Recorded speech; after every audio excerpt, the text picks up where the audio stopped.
Yeah, boy.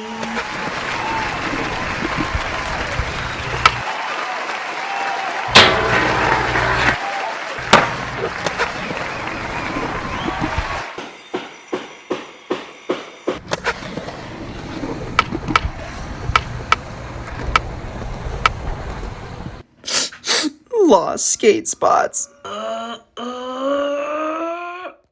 Yo, what's up, guys? This week on Lost Skate Spots, episode 3, I'm doing an episode on Eisenberg Skatepark. I'm very excited, but I'm also a little bit intimidated because this skate park has meant a lot to the community of skateboarding in Dallas and just skateboarders in general, rollerbladers, bikers, scooter-rooterers, and everyone in between. I wanted to structure this episode a little bit better than the last two just because Eisenberg's has a lot to get to. I'm not going to speak too much on the front area of the park just because it was a skate shop and it was where you signed in. Not too much to it. But I would like to give you guys a brief history of the park. Then I'd like to move on to the street section. Then I move on to the band section. And then lastly, I want to tell you about the pro section and the outdoor area. Let's get started. Brief history. Alright, I'm going to keep it really brief because I really want to get to the skateboarding part and the other parts of the park, but just give you a brief history and run through of what Eisenberg Skatepark was and when it started. Eisenberg Skatepark was originally started in 1997, or opened its doors in 1997.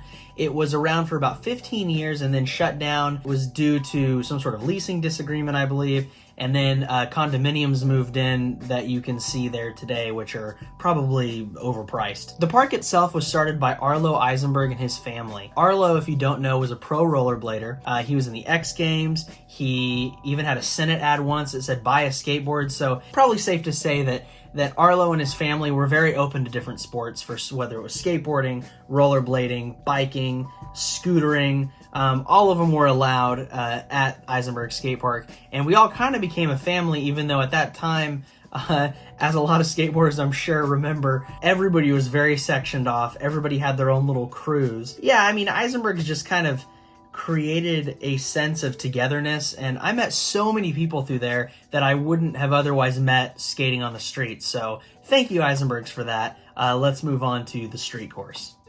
Street course. So when you first walked into Eisenberg Skate Park, there was the counter on the left where you would go in and you would pay to get in. That's where the skate shop was. There was some more skate shops. There was some other skate shop stuff on the other side. And then when you actually walked into the park, the first skate obstacles you saw was the street course. The street course was really cool because it kind of was the antithesis to the pro course in that it was a lot of smaller stuff. And if you really wanted to practice tricks on smaller obstacles, that's where you went. I remember that at a time they had created a 9-stair in there, and that was actually the first 9-stair that I had ever ollied, and I was super proud of that. I remember I had my fat, yellow S shoes on that were probably this big. Actually, I'll put a picture right here of what they looked like. I'm sure you guys will recognize them from back in the day. The street course throughout the years had a lot to offer. It had really cool quarter pipes, had a really fun, kind of mellow fun box. It had a mini ramp in there. It had rails going down where the 9-stair used to be, or was, or I don't know. That little section changed a lot of times. I've got a couple clips here of me doing the rail and of me doing the box, and some other people who submitted their clips to me. So I kind of just made an edit of the street area. So anyways, check it out right here.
abandoned concessions area. I won't harp too much on the band area, just because it was a band area. There were lots of bands that would play there. If you were there on Friday nights, you would get caught up in mosh pits. My first mosh pit involved a band called Rusted Puppet. If you guys are out there, that show was badass, and I don't know who you guys were or where you guys went, but that was an awesome band. There was a concession stand. There used to be an arcade there.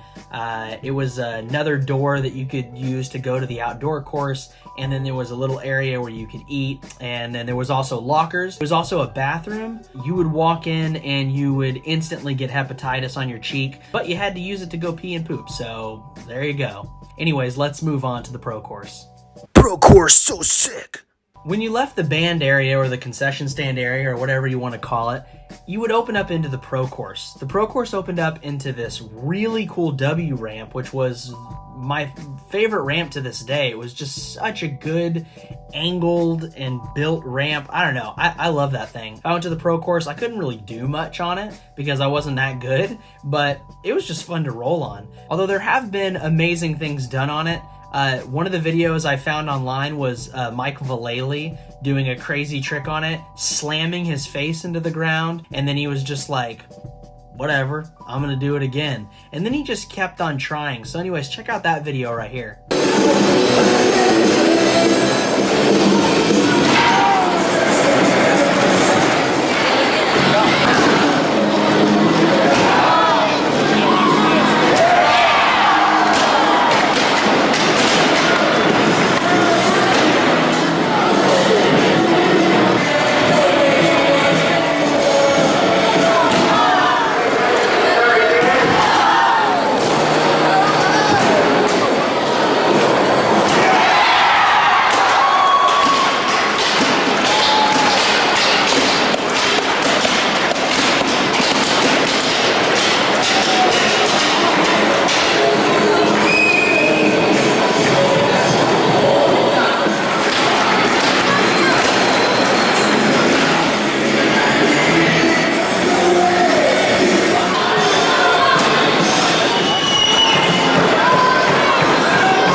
So once you left the W ramp and you came around the corner, you would kind of be able to see the outdoors if the gates were up. I actually have some really embarrassing pictures from right there, which I'll put right here. That was when my friend and I actually played a show in the band area under the name Boy Meets Dinosaur, which, by the way, I don't suggest playing an acoustic show at a skate park, but we did it and it seemed like it went all right. There was also a foam pit. There was a giant 13-foot half pipe. There was another area where there was like a huge drop-in with a huge circle rail. There was the middle area, which consisted of just a really big fun box with quarter pipes all around. And it was just an all-around awesome pro course. I made an edit of the pro course right here. I don't have any footage in this because I don't know where any of my pro course footage is, but I never got anything that was really worth it anyways. Here is some footage that was worth it, and it's really awesome, and it's of the pro course so you can kind of see around and what it all looked like.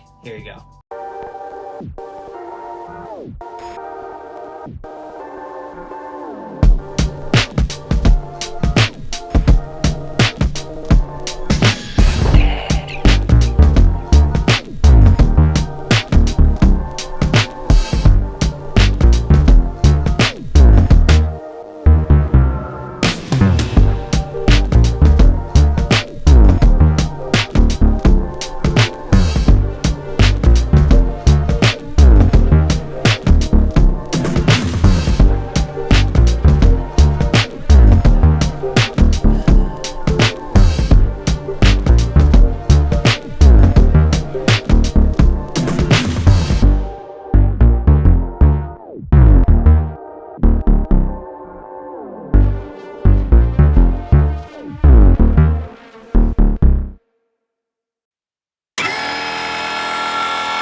area.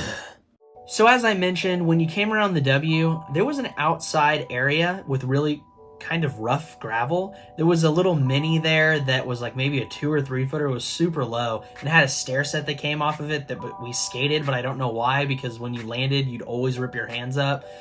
There was a spine. There was another W-like ramp out there. There was an outdoor course. I thought it was worth mentioning, but yeah, there's not much more to it. Alright guys, so that was sort of a run through of Eisenberg Skate Park, what it looked like. I'm sure that I sparked a lot of memories for a lot of you guys, and maybe I missed something. If I did, leave it in the comments below. Please leave your memories from the Eisenberg Skate Park below. If you have any tricks that you did there that you'd like to brag about, or you saw someone do that you'd like to brag about, or if you just have, you know, any kind of story about what that park meant to you, please leave it in the comments below. As always, please comment like I just said, please subscribe, please like this video, and as always, thank you guys so much for subscribing. We are right at about 450. That was a few subscribers that we got over the week. I'm pumped on it. Please tell your friends about this channel, and I will see you guys next week.